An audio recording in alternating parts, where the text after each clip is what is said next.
Hello, everyone. Welcome to the fourth episode of the video series for the AI data centers.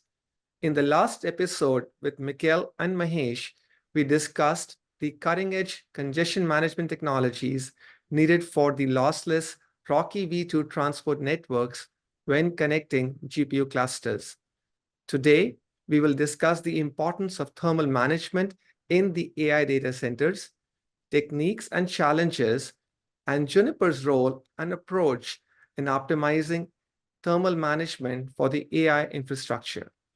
To kick off our discussion today, I'm joined by a very special guest, Subramaniam Vinod, Senior Director of Platforms Team for Juniper's Data Center Business Unit. Vinod, welcome to episode 4. Hi, Arun. Thanks. I'm excited to be on the hot seat with you today. So I want to kick off the discussion with my first question, which is, data center cooling has always been vital from the business and the environmental perspective. What is AI's impact on thermal management and why it is more significant today in the data centers? Sure, Arun. So as you can see, as technology is evolving today, more and more companies are looking to leverage artificial intelligence to improve their existing offerings or generate new solutions to accelerate value creation for their customers. You can see examples in today's life with companies that are doing things at one end of the spectrum where they're using chatbots to improve, support tickets, for example.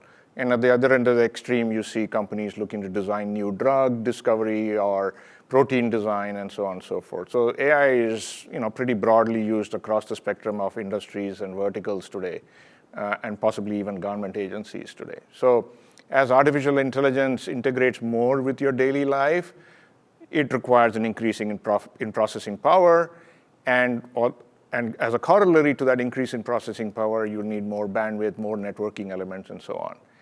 And fundamentally, all this translates to more power being consumed in these data centers and in individual racks in these data centers.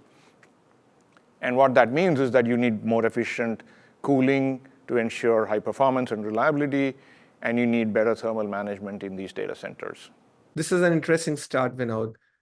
Can you please share a few challenges of thermal management in the AI data centers? Also, can you please help us understand the techniques being used today? Sure. So all the liquid cooling, and people keep talking about liquid cooling for some time now, and it's used in some cases, especially in high-performance computing for quite some time.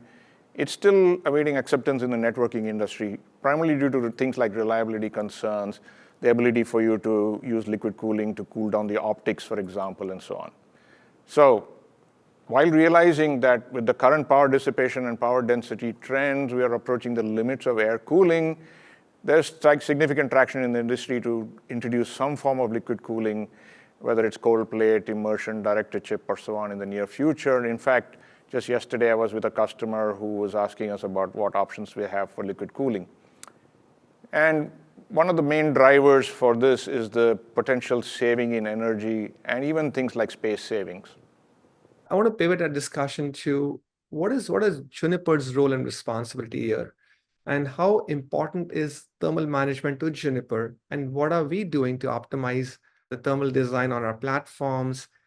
Maybe if you can share any new nuances being used in our products. So as these data centers keep growing, and just yesterday I saw a couple of articles about how Facebook's going to invest, an extra $5 billion in capex in building new data centers.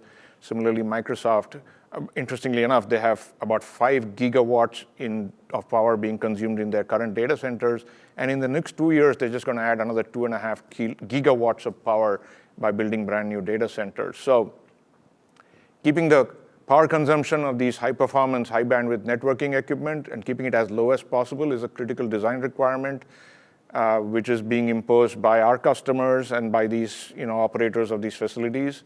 And it's to reduce OpEx, which is another way to say reducing your carbon footprint. So we optimize the thermal management solutions across the different parts of the system design at the component board and at the system level. And when you look at thermal management, there are two parts to it, right? One is what can you do in the individual system itself, which are some of the things that I just mentioned, like fan speed control, reducing the power consumption of just simply the fans itself, which can result in pretty good savings. For example, under maximum thermal conditions, the cooling system inside the equipment, which are the fans which are running at full speed, typically consume roughly about 10% of the total system power. So there's a significant amount of savings that you could, in energy, which you can do with improving your fan selection and so on. There are also other parts of the system where you can conceivably save power. Things like when there are empty ports, switch ports that are not being used, you can choose to have them configured as unused or disabled state, which can save considerable amount of power cumulatively. Can we expect further improvements in this technology? Sure. There are a bunch of different software enhancements that we're looking to reduce both the maximum power consumption as well as the typical power consumption. So we have things that are doing at the ASIC level. For example, the serializer, deserializer, which is also the SerDes. Can we control the power of the SerDes and reduce the amount of power consumed by the total switch itself? There are things like retimers and gearboxes that we use, and we can reset them or use flyover cables to conserve power. We can bypass, if we have chips that are for special purpose, things like MACsec, for example, can we bypass them? Can we turn off the LEDs? Can we improve the power supplies? We are actually in the process of buying and installing new PSUs in some of our switches because they have now come up with much higher efficiency PSUs. So we're doing that and we're actually implementing it. The other thing is that we have telemetry sensors, and we literally have over 5,000 sensors in our switches. And some of these sensors are used to do things like monitoring the power and the operational state of the system. There can also be other things that we could do in the future, things like using liquid cooling, which is being used to actually improve the amount of power that you use to actually cool the systems down. There's a ratio that is called a power usage effectiveness or power efficiency ratio, which is the ratio between the amount of power consumed by the facility and the power consumed by the IT load itself. And we have examples of liquid-cooled data centers where that power efficiency ratio actually comes down significantly as compared to air-cooled systems. So we're working with customers on several proof of concepts doing things in the liquid cooling space specifically. Excellent. Love the discussion, Vinod. Great learning here. So what other technologies are being enhanced to support the AI data centers? As we get into these AI data centers, the class of chips that are being used and the class of systems that are being deployed in the networking arena for these systems are these 51 terabit and in the future 102 terabit switches. And when you look at the optics on these systems, the optics actually consume a significant amount of power, right? We have a switch coming out in the beginning of May. It has 64 ports of 800 gig, 64 ports, and each one of those ports can go all the way up to 16 watts of power. So it's a significant chunk out of the total power consumption of the switch itself.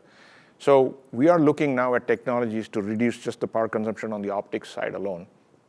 And there are new technologies coming out from some of our partners. There's a technology called co-packaged optics, which actually runs the optics directly from the switch silicon itself. And then there's other technologies which reduce the power on the optics by either eliminating the DSP or using something called half-retimed optics. So there's many different space areas where we can improve the power, and we're looking at all of them. Thank you, Vinod. This has been a phenomenal discussion. Great learning for me as well. But with that, we want to close down. To all my viewers, thank you for watching, and stay tuned to learn more about the AI data centers.